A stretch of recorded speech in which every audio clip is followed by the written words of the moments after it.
Welcome back to MMA Al Dente. I am the jerk off who picked Mackenzie Dern to defeat Jessica Andrade. And I'm here to talk about Westin Wilson taking on Jeka Saragih. All right, my pick for this fight is Jeka Saragih winning by knockout. I haven't bet on him because there's just the money line right now and he's too big of a favorite. Plus, I'm very sure if he does win, it's by finish. I'd say much more likely a knockout, but a submission is always possible. Seeing as Weston Wilson, he's been knocked out 3 times, but submitted 4 times. But I do think this fight ends via finish regardless of who wins. So I'll be looking to play maybe the under, even if it's set at 1.5 rounds. I think that, it should end in under 7.5 minutes, but certainly in under 12.5 minutes, this fight. Those will probably be some ridiculous odds. So I don't imagine I'll play anything. But Jaka by knockout is the pick because despite Weston Wilson having been finished 4 times via submission, he's been knocked out 3 times and they're in his last 3 losses. And now he's 35 and things are trending one way. And Jake is definitely much more dangerous on the feet. He's got some killer power, really dynamic. He kind of reminds me of like a Joe Anderson Brito, although he's not as good. But he's definitely the more explosive guy, and that should help him navigate the 5 inches of height and 4 inches of reach that I believe Weston Wilson has. Speaking of which, Weston Wilson is a karate fighter. So he's a good jouster, and he's got 5 inches of height and 4 inches of reach here. He could have success on the feet. He probably should in every fight, but he is limited athletically. He is not Stephen Wonderboy Thompson. He's not nearly as sharp of a striker and not nearly as fast as Wonderboy with his footwork. So he's not in that class of Wonderboy and Michael Venom Page and these elite MMA fighters.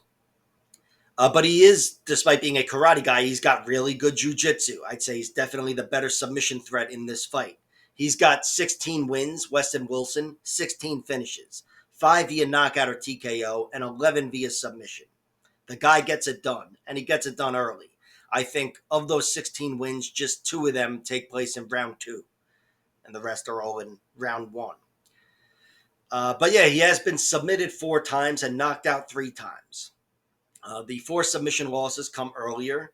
I was able to see a few of them. And this one, he got tapped by a Gogo Plata to this guy, Andrew Tennyson, who I don't know what's going on with that guy, if he retired or whatever, but he's a very good fighter. And that was a fight where Weston Wilson actually threatened him and had him nearly choked, which, whatever. I don't know why I'm bringing it up. It's still a round 1 submission loss. But I do think, despite having been submitted 4 times, he is the better submission threat from any position, but especially if he gets on top.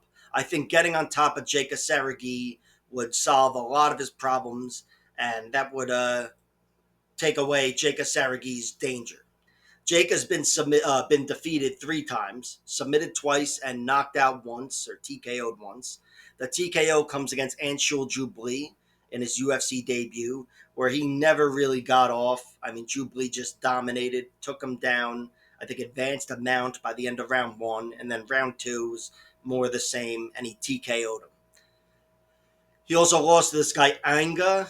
He's got one name, but he's a decent fighter. The guy Anga submitted him in round 4. That was one where I think Jacob came out and cracked him early and dropped him and was all over him, but got tamed even by the end of round 1. Taken down, smothered, lost a lot of his steam, and it was kind of a slow death. He ended up getting submitted at the end of round 4, but yeah, he didn't really have much to offer there, but at least it took him 4 rounds to get submitted.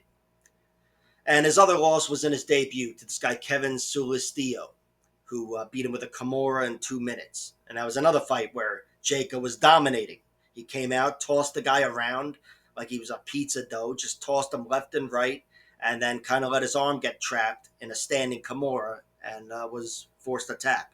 But of course, he did avenge that loss in round 3 a year or so later with a submission. Really beat the guy up and submitted him. Although the guy still had a little success with him in that fight. But that's how he's been defeated. So the only guy to truly dominate him was Anshul Jubli. And I think Weston Wilson doesn't have the even though he's a taller guy like Jubilee, he doesn't have the strength and the physicality and wrestling of a guy like Jubilee, and I don't think he's going to be able to go through him in the same way. But of course, if he does go through him, I envision it ending in a similar fashion, where Jeka's tiring and he's got this bigger guy on top of him. So I do think this fight ends via finish in one way or another, but I'm very sure it'll be Jeka Saragih getting the finish. I'd go knockout certainly above submission, because again, the way Westin Wilson's been looking as of late, despite getting knocked out by very good guys, I do think he is. It's indicative of his future fights and certainly losses. So Jeka Saragih wins by knockout is the pick. Let's call it round one, and the bet doesn't exist yet, but it's not going to be by decision. Like, share, subscribe, all that horse shit, and check out my other videos.